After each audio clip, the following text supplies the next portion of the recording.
وجاءك في هذه الحق وموعظة وذكرى للمؤمنين.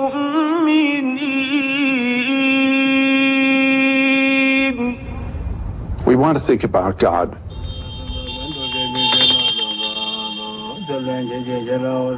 God is a thought. God is an idea.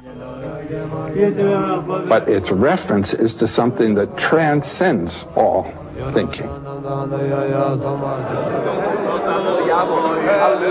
I mean, he's beyond being, beyond the category of being and non-being. Is he or is he not? Neither is nor is not.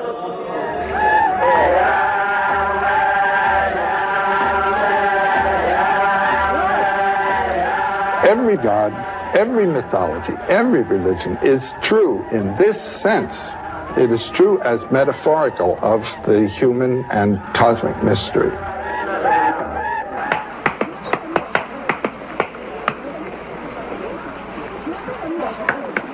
He who thinks he knows doesn't know.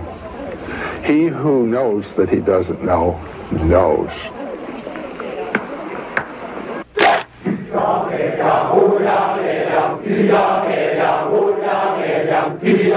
There is an old story that is still good. The story of the quest, the spiritual quest. That is to say, to find the inward thing which you basically are.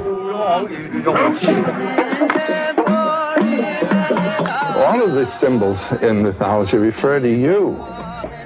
Have you been reborn? Have you died to your animal nature and come to life as a human incarnation?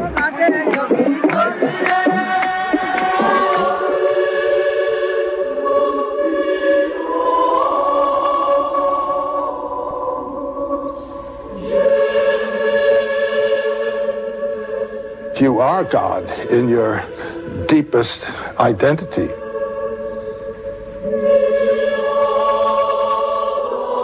You are one with the transcendent.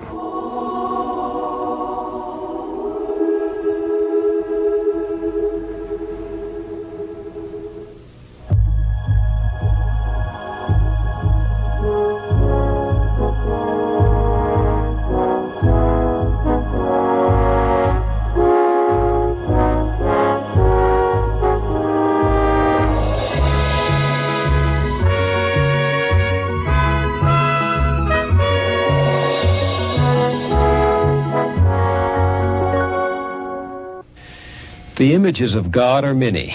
Joseph Campbell called them the masks of eternity and said they both cover and reveal the face of glory.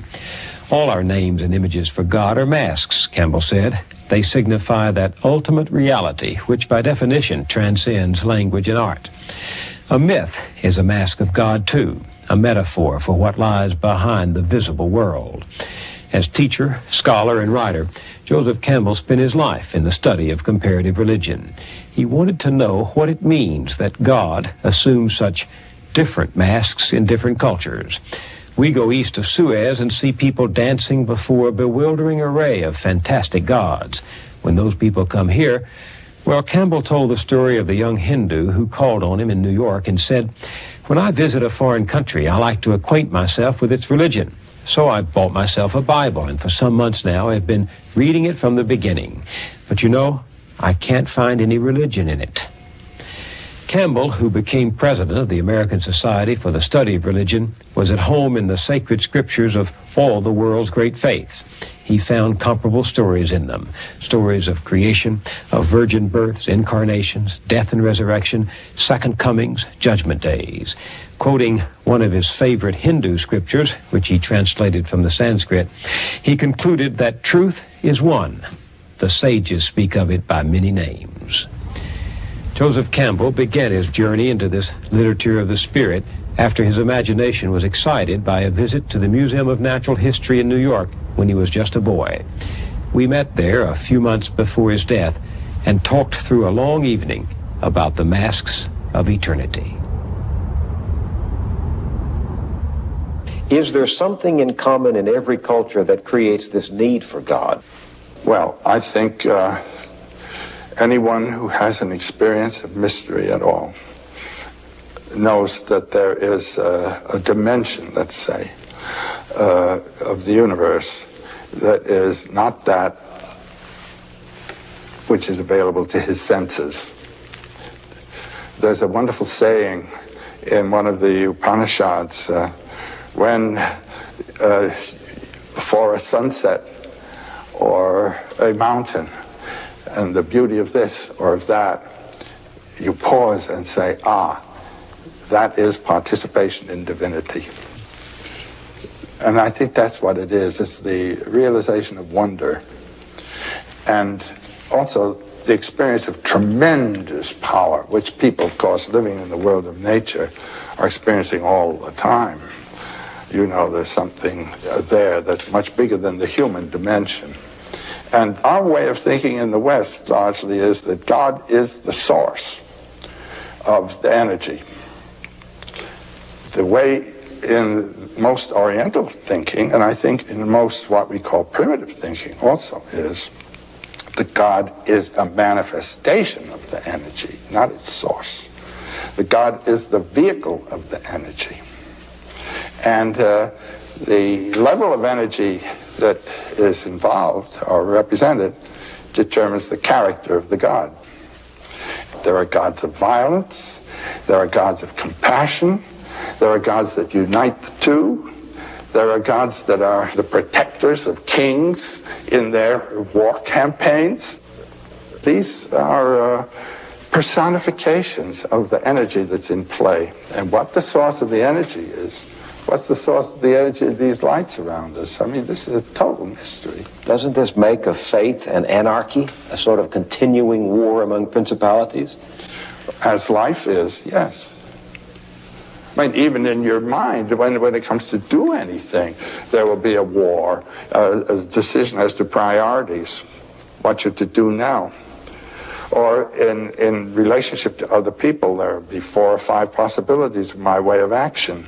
And the notion of divinity or divine life in my mind would be what would determine my decision. And if it were rather crude, it would be a rather crude decision. But is divinity just what we think? Yes. What does that do to faith? Well, it's a tough one about faith. You are a man of faith. You're a man of wonder. And yeah, I don't have to have faith. I have experience. What kind of experience? Well, I have experience of the wonder of the life. I have experience of love. I have experience of hatred and malice. I'd like to punch the guy's jaw. And I admit this. But those are different divinities. I mean, from the point of view of a symbolic imaging, those are different images operating in me. For instance, when I was a little boy and was being brought up a Roman Catholic, I was told I had a guardian angel on my right side and a tempting devil on my left. And when it came to making a decision of what I would do, the decision would depend on which one had most influence on me. And I must say that in my boyhood, and I think also in the people who were teaching me, they actually concretized those thoughts. They did what? It was an angel. That angel is a fact, and the devil is a fact. Do you see?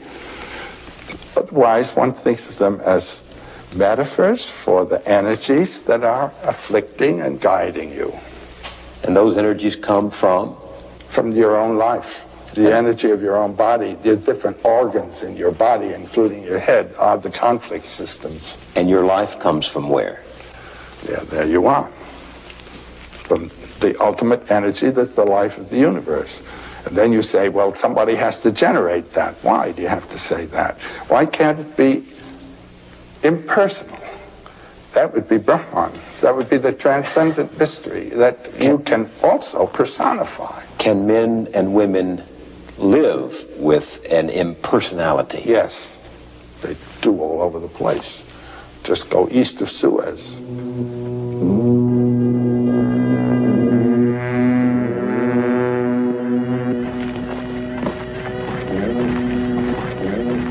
In the East, the gods are much more elemental. Elemental? Elemental. Less human and more like the powers of nature.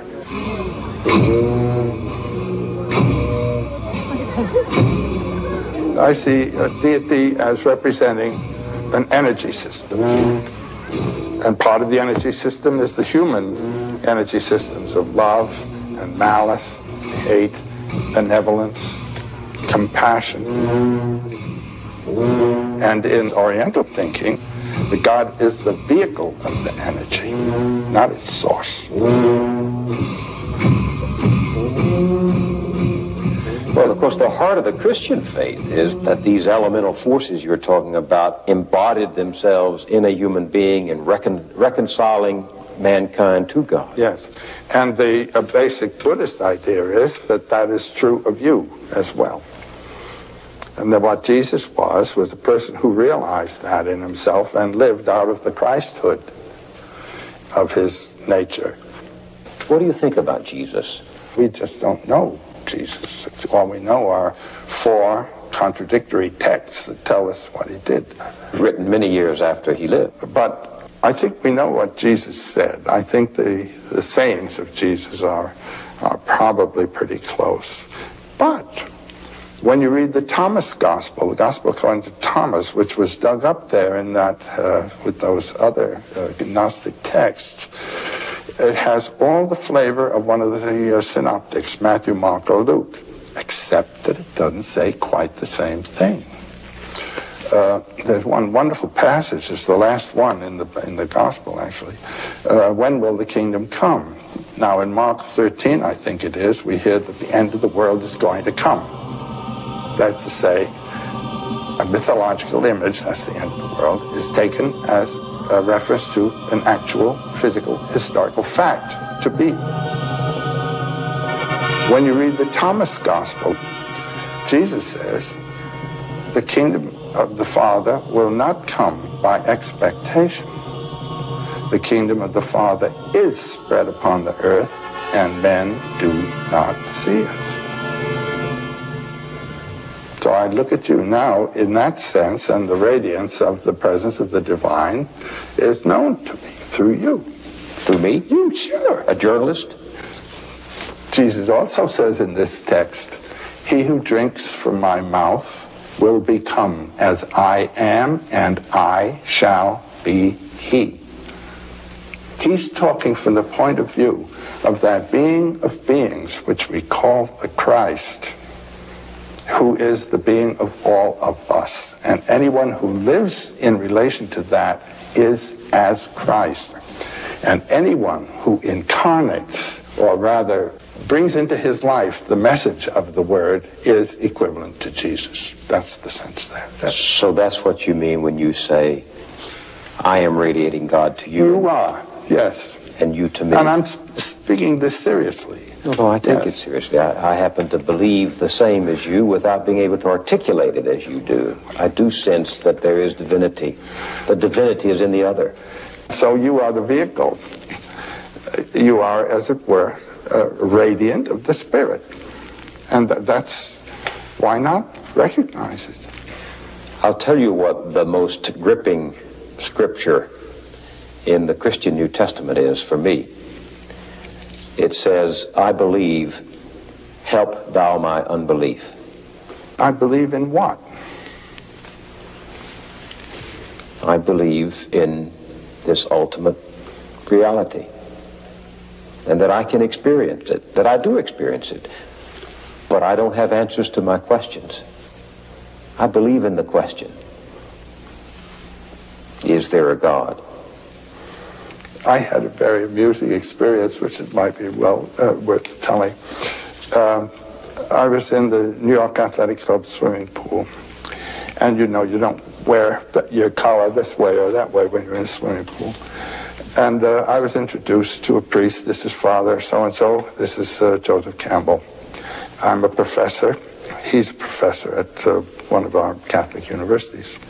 So after I'd had my swim, I came and sat down beside, in what we call, you know, the horizontal athlete situation. And the priest is beside me.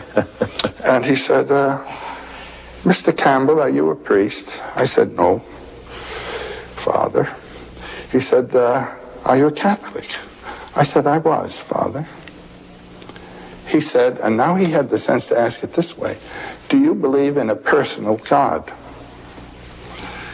I said, no, Father. And he said, well, I suppose there is no way to prove by logic the existence of a personal God. And I said, if there were, Father, what would be the value of faith? Well, Mr. Campbell, it's nice to have met you, and he was off. I really felt I'd done a jiu-jitsu trick there. But that was a very illuminating conversation to me. The fact that he asked, do you believe in a personal God? That meant that he also recognized the possibility of the Brahman, of the transcendent energy. Well, then what is religion? Well, the word religion means religio, linking back the phenomenal person to a source. If we say it is the one life in both of us, then my separate life has been linked to the one life, religio, linked back. And this becomes symbolized in the images of religion, which represent that connecting link. Your friend Jung, the great psychologist, says that the most powerful religious symbol is the circle. He says the circle is one of the great primordial images of mankind, that in considering the symbol of the circle, we are analyzing the self. And I find you in your own work throughout the course of your life coming across the circle, whether it's in the magical designs the world over, whether it's in the architecture, both ancient and modern, whether it's in the dome-shaped temples of India, or the calendar stones of the Aztecs, or the ancient Chinese bronze shields, or the visions of the Old Testament prophet Ezekiel, whom you talk about, the wheel in the sky. You keep coming across this image. Yeah, it's an ever-present thing. It's the center from which you've come, back to which you go. I remember reading in a book about the American Indians called The Indian Book by Natalie Curtis. It was published around 1904. Her conversation with a chief. I think he was a chief of the Pawnee tribe. And among the things he said was, when we pitch camp, we pitch a camp in a circle. When we look at the horizon is in a circle. When the eagle builds a nest, the nest is in a circle. And then you read in Plato somewhere, the soul is a circle. I suppose the circle represents a totality. Within the circle is one thing. It is encircled, it's enframed. That would be the spatial aspect. But the temporal aspect of the circle is you leave, go somewhere, and come back. The Alpha and Omega. God is the Alpha and Omega, the source and the end. Somehow the circle suggests immediately an completed totality, whether in time or in space. No beginning, no end. Well, round and round and round. The year. Well, this is November again, you know, and we're about to have Thanksgiving again. We're about to have Christmas again. And then not only the year, but the month, the moon cycle, and the day, the cycle. And this is, we're reminded of this when we look on our watch and see the cycle of time. It's the same hour, but another day, and all that sort of thing. Why do you suppose the circle became so universally symbolic? Well, because it's experienced all the time. Experience in the day and the year, just as we've said, and you experience it in leaving home, going on your adventure, hunting, or whatever it may be, and coming back to home. And then there's a deeper one also, that mystery of the womb and the tomb. When people are buried, it's for rebirth. I mean, that's the origin of the burial idea you put back into the womb of Mother Earth for rebirth. And Jung kept returning to that theme of the circle as being the sort of universal symbol. Well, Jung used it as a pedagogical device, actually, what he called the mandala. This was actually a Hindu term for a sacred circle. Here is one of the pictures. That's a very elaborate mandala. You have the deity, the center, with the power source, the illumination source, and these are the manifestations or aspects of its radiance. But in working out a mandala for oneself, what one does is draw a circle and then think of the different impulse systems in your life, the different value systems in your life, and try then to compose them and find what a center is. It's a kind of discipline for pulling all those scattered aspects of your life together, finding a center and ordering yourself to it. So you're trying to coordinate your circle with the universal circle. To be at the center. At the center. The Navajo have that wonderful image of what they call the pollen path. And when you realize what pollen is, it's the life source. And it's a single path at the center. And then they will say, beauty before me, beauty behind me, beauty to the right of me, beauty to the left of me, beauty above me, beauty below me. I'm on the pollen path.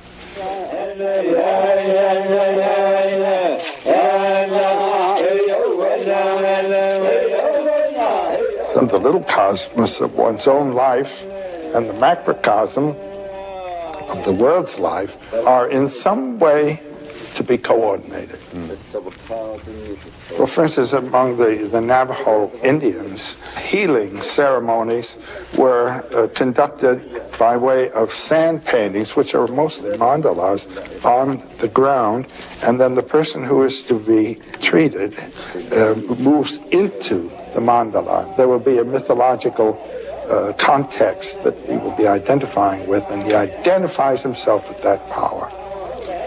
And this idea of sand painting with mandalas and used for meditation purposes appears also in Tibet.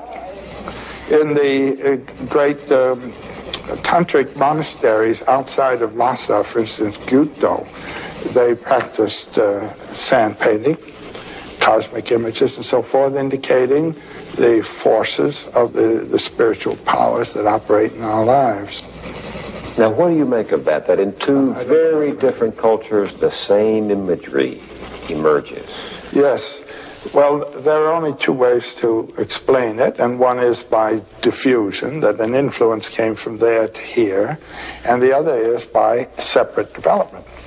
And when you have the idea of separate development, this speaks for certain powers in the psyche which are common to all mankind. Otherwise, you couldn't have, and to the detail, the correspondences can be identified. It's astonishing when one studies these things in depth, the degree to which the agreements go between totally separated cultures. Which says something about the commonality of the species, doesn't it? Well, yes. That was Carl Jung's idea, which he calls the archetypes of the collective unconscious. What do you mean by archetypes? An archetype is a constant form, a basic fundamental form which appears in the works of that person over there and this person over here without connection. And they are expressions of the structure of the human psyche. So if you find in a variety of cultures, each one telling the story of creation, or the story of a virgin birth, or the story of a Savior who comes and dies and is resurrected, you're saying something about what is inside us and the need to understand. That's right. One can say that the images of myth are reflections of spiritual and depth potentialities of every one of us. And that through contemplating those, we evoke those powers in our own lives to operate through ourselves. There was a very important anthropologist, he's the one with whom my works begin, you might say, my studies, Bastian in Germany, end of the last century and first part of this. He was a world traveler and recognized very soon that there were certain motifs that appeared in all of the religions and all the mythologies of the world.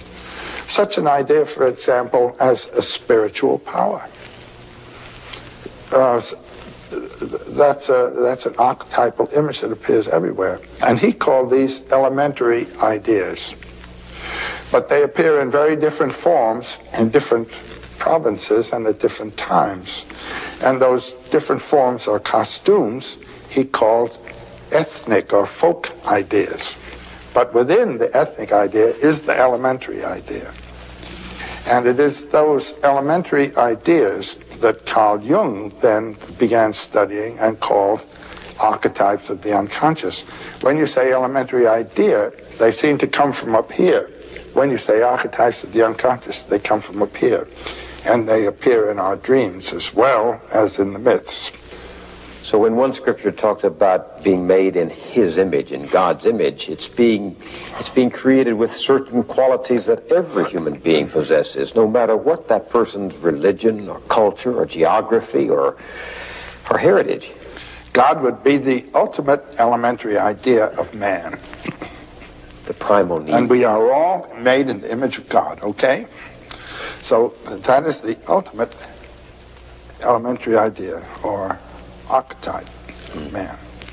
I feel stronger in my own faith, knowing that others had the same yearnings and were seeking for the same images to try to express an experience that couldn't be costumed in ordinary human language. That's right. I feel much more kinship with all those who follow other ways, because this is why clowns are good in religions, because they showed that the image is not a fact, but it's a reflex of some kind. So does this help explain the trickster gods that show up? It's very much that, yes. Some of the best trickster stories are associated with our American Indian tales. Now these figures are clown-like figures, and yet they are the creator God at the same time very often. And this makes the point, I am not the ultimate image, I am transparent to something. Through me, through my funny form, and mocking it and turning it into a grotesque action, you really get the sense, which if I had been a big sober presence, you get stuck with the image. There's a wonderful story in some African tradition of the God who's walking down the road, and the God has on a hat that is colored red on one side and blue on the other side.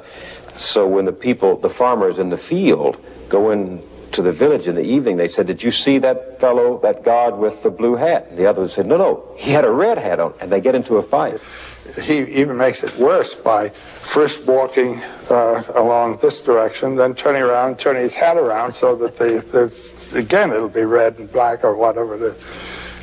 And then when these two chaps fight and are brought before the king or chief for judgment, this fellow appears and he says, "It's my fault, I did it. Spreading strife is my greatest joy." And there's a truth in that. There sure is, yes. Which is? No matter what system of thought you have, it can't possibly include boundless life. And when you think everything's just that way, trickster comes in and it all blows and you get the becoming thing again. Now, Jung has a wonderful saying somewhere. Religion is a defense against a religious experience. Well, you have to explain that. Well, that means it has reduced the whole thing to concepts and ideas. And having the concept and idea short circuits the transcendent experience. The experience of deep mystery is what one has to regard as the ultimate religious experience. Well, there are many Christians who believe that to find out who Jesus is, you have to go past the Christian faith, past the Christian doctrine, past the Christian church. And I know that's heresy to a lot of people. But Well, you have to go past the image of Jesus. The image of God becomes the final obstruction. Your God is your ultimate barrier. This is basic Hinduism, basic Buddhism.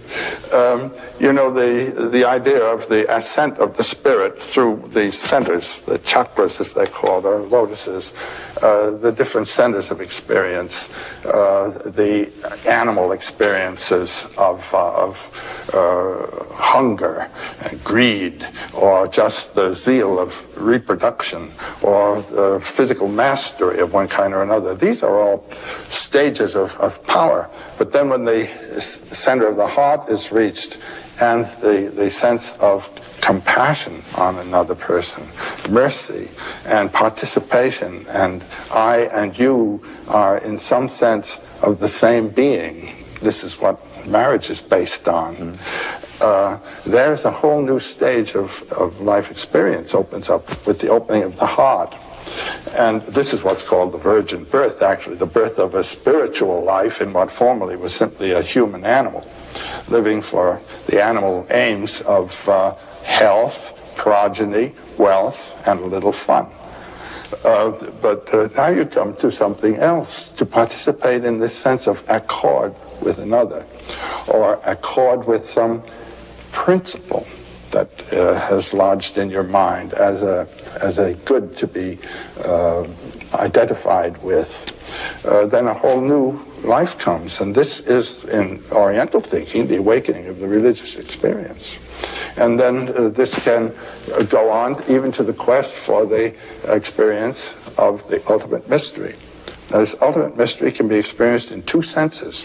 One, without form, and the other with form. And in this Oriental thinking, you experience God with form here. This is heaven. That's the identification with your own being, because that which God refers to is the ultimate mystery of being, which is the mystery of your being as well as of the world. So this is it. How do you explain what the psychologist Maslow calls peak experiences and what your friend James Joyce called epiphanies? I love that word, epiphany. Oh, well, they're not quite the same. I But, know. The peak experience, it refers to actual moments of your life when you feel that this has told you something. Something has come through in your experience of your relationship to the harmony of being. It can come, my peak experiences, I mean, the ones that I knew were peak experiences after I had them all came in athletics. Which was the Everest of your experience? Yeah. Well, Which one was it? Was when you were running at Columbia? yes, of course. And I ran a couple of races that were just beautiful. And the whole race, I knew I was going to win, and there was no reason for me to know I was going to win, because I was touched off anchor in a relay with the first man 30 yards ahead of me. And I just knew it was the peak experience. Nobody could beat me today. That's a kind of being in full form and really doing it. I don't think I've ever done anything in my life as competently as I ran those two races. And those, consequently, were the experience of really being at my full and doing perfect job. I don't think I've ever had anything like that quite, that I really came up to anything quite that way. Do you think you, Joseph Campbell, it has to be physical? No, but it can be a peak experience. There are other kinds of peak experiences which I know were superior to those, but those are the ones that, when I read Maslow and read the peak experience, I just know that those were peak experiences. What about James Joyce's epiphanies? Now, that's another thing. This has to do with the aesthetic experience. Joyce's formula for the aesthetic experience is that it does not move you to want to possess the object. That he calls pornography. Nor does it move you to criticize and reject the object. That he calls didactic, social criticism in art and all that kind of thing. It is beholding the object. And he says you put a frame around it and see it as one thing. And then seeing it as one thing, you become aware of the relationship of part to part, the part to the whole, and the whole to the parts. This is the essential aesthetic factor, rhythm, the rhythmic relationships. And when a fortunate rhythm has been struck by the artist, there is a radiance. That's the epiphany. And that is what would be the Christ coming through. Do you understand what I'm saying? The face of the saint beholding God. And it doesn't matter who it is. I mean, you could take someone who you would think of as being a monster. That is an ethical judgment on the life. And this is transcendent of ethics, no didactic. See, that's where I would disagree with you, because it seems to me in order to experience the epiphany, that which you behold but do not want to possess must be beautiful in some way. And a moment ago when you talked about your peak experience, running, you said it was beautiful. Yeah. Beautiful is an aesthetic word. That's right. And how can you behold a monster? I tell you, there's another emotion associated with art, which is not of the beautiful, but of the sublime.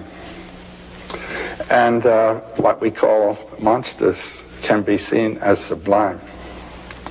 And they represent powers too great for the mere forms of life to survive.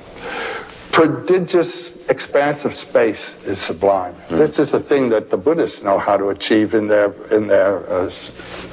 temples.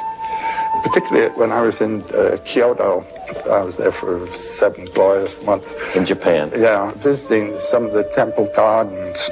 They are so designed that you're experiencing something here, and then you break past the screen and a whole new horizon opens out.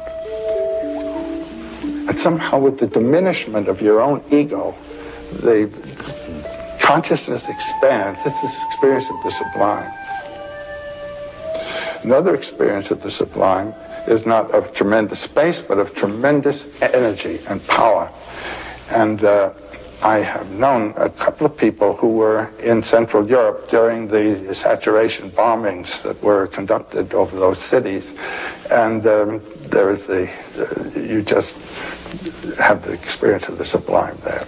I once interviewed a veteran of the Second World War, and I was talking to him about his experience at the Battle of the Bulge with the assault of the Germans about to succeed. And I said, well, as you look back on it, what was it? And he said, it was sublime. And so the monster comes through there.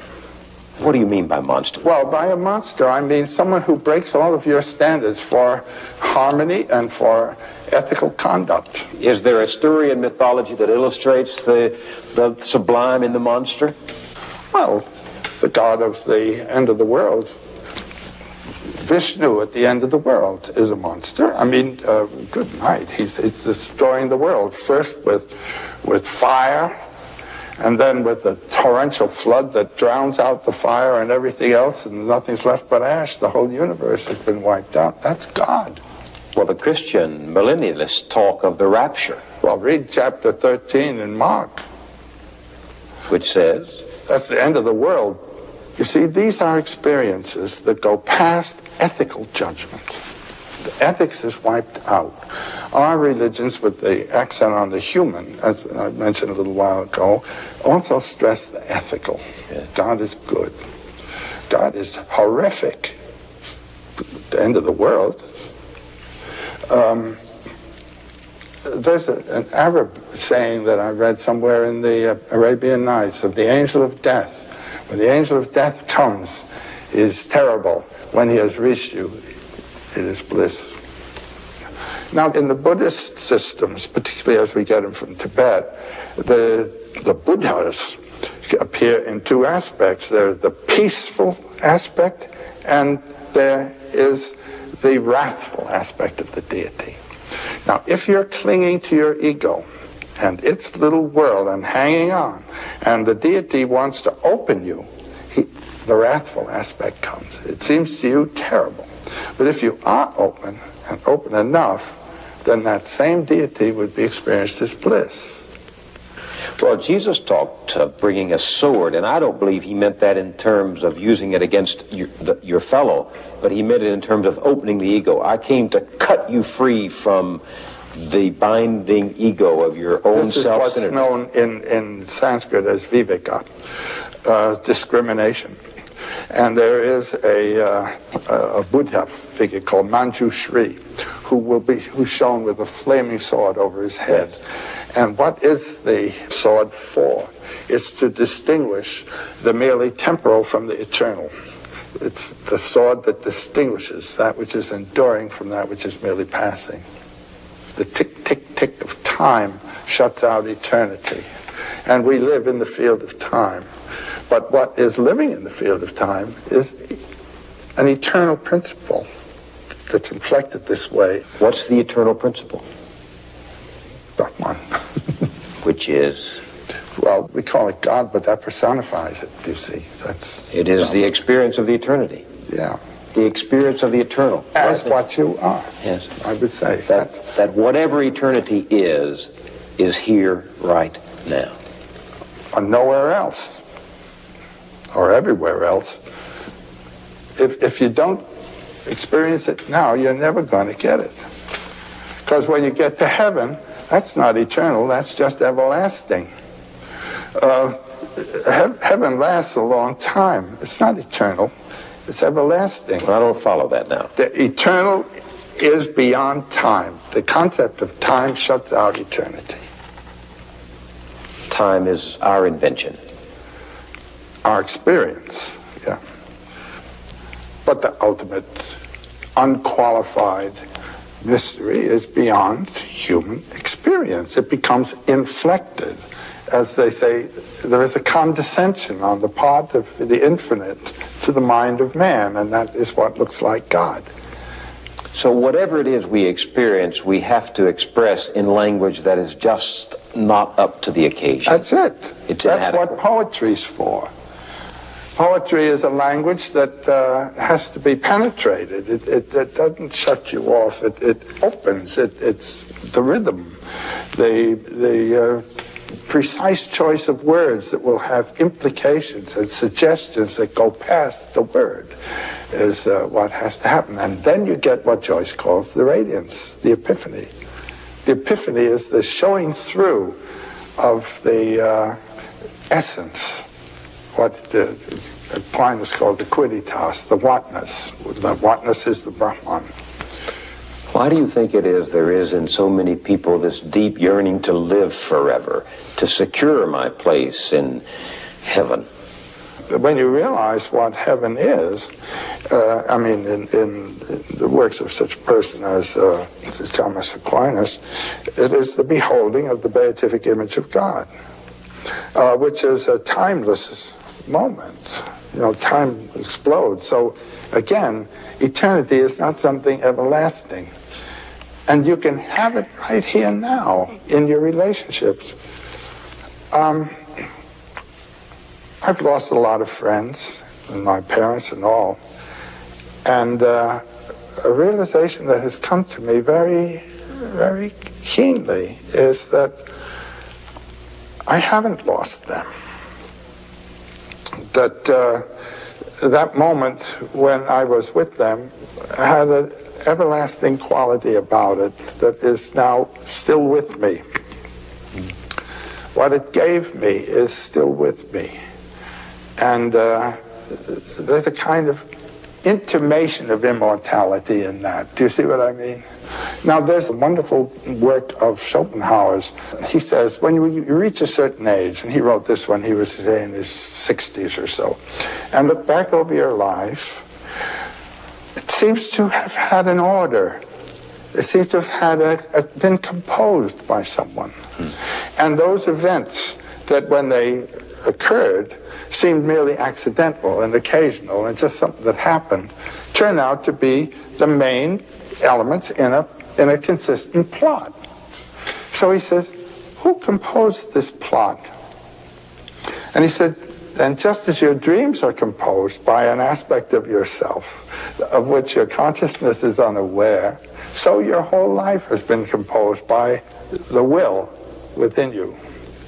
And then he says, just as those people whom you met by chance became effective agents in the structuring of your life, so you have been an agent in the structuring of other lives. And the whole thing gears together like one big symphony, he says, everything influencing and structuring everything else. And he said, it's as though our lives were the dream of a single dreamer in which all the dream characters are dreaming too, and so everything links to everything else, moved out of the will in nature. It's a beautiful idea. It's an idea that occurs in India in the image of what's called the net of Indra, or the net of gems. It's a net of gems where every gem reflects all the other ones.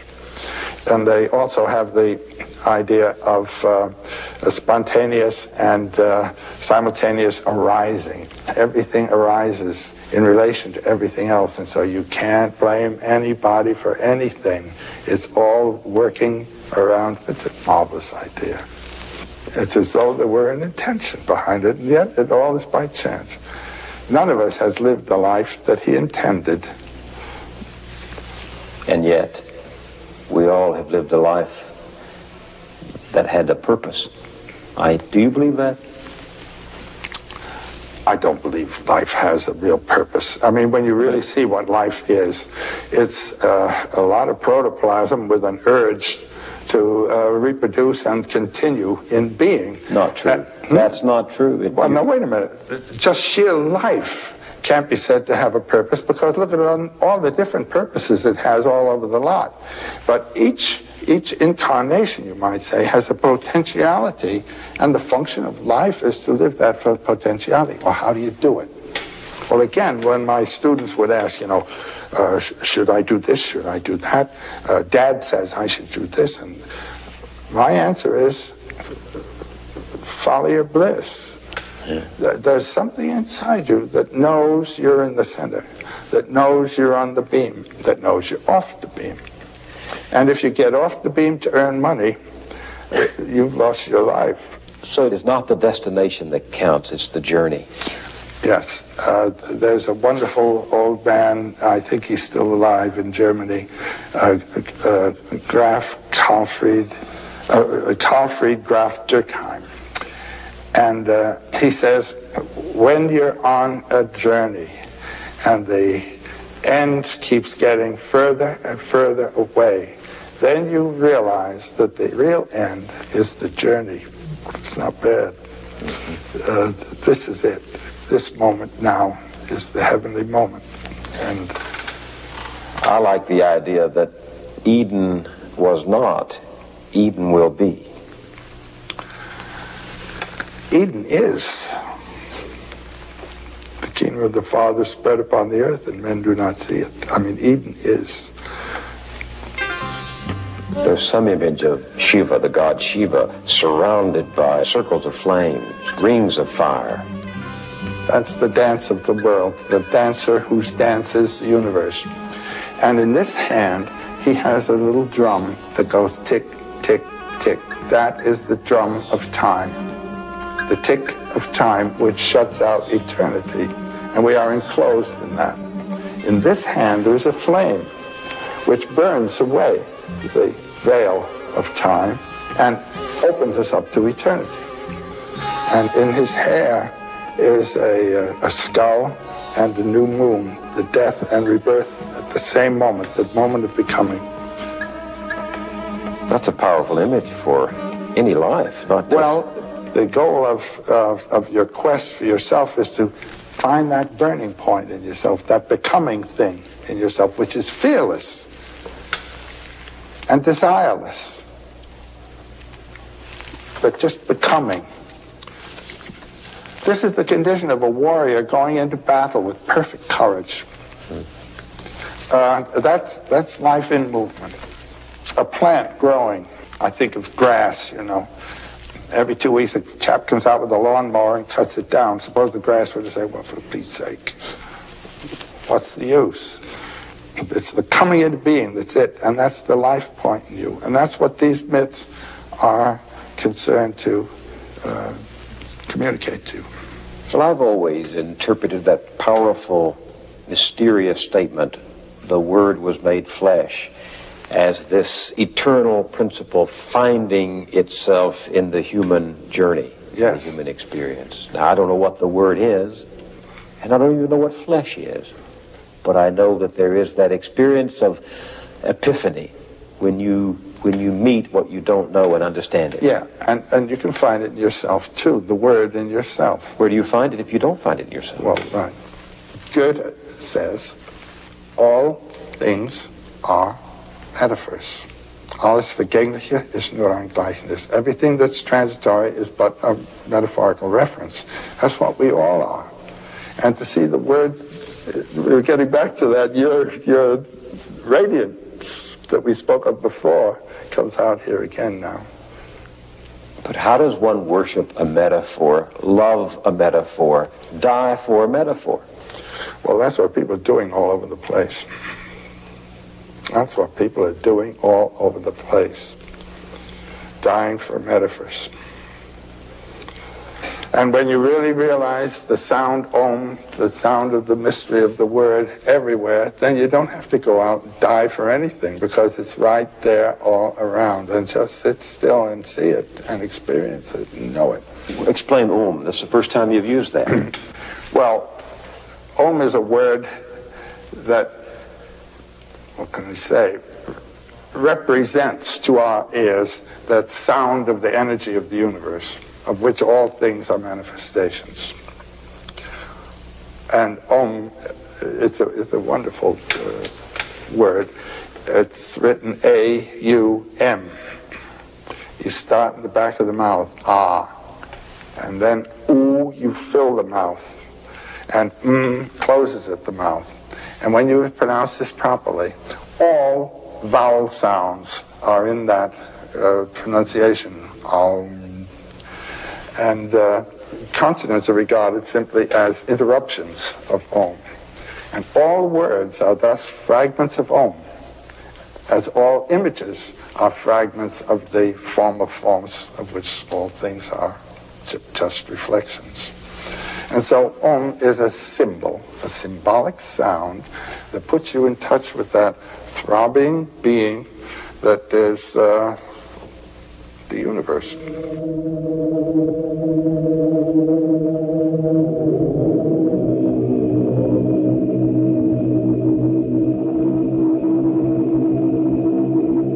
And when you hear some of these Tibetan monks that are over here from the Gyuto monastery outside of Lhasa, when they sing the Om, you know what it means, all right.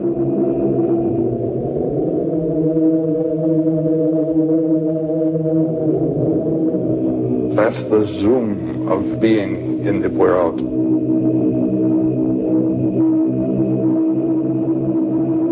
And to be in touch with that and to get the sense of that, that is the peak experience of all.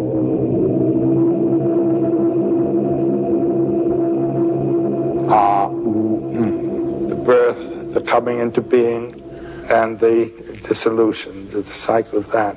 And this is called the four-element syllable. What is the fourth element? A, U, and the silence out of which it comes, back into which it goes, and which underlies it. Now, my life is the A, U, but there is a silence that underlies it, and that is what we would call the immortal. This is the mortal, and that's the immortal, and there wouldn't be this if there weren't that. The meaning is essentially wordless. Yes. Well, words are always qualifications and limitations. And yet, Joe, all we puny human beings are left with is this miserable language, beautiful though it is, that falls short of trying to describe. That's right. And that's why it's a peak experience to break past all that every now and then, to realize, I think so.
This program was made possible by a grant from the Corporation for Public Broadcasting and by this station and other public television stations.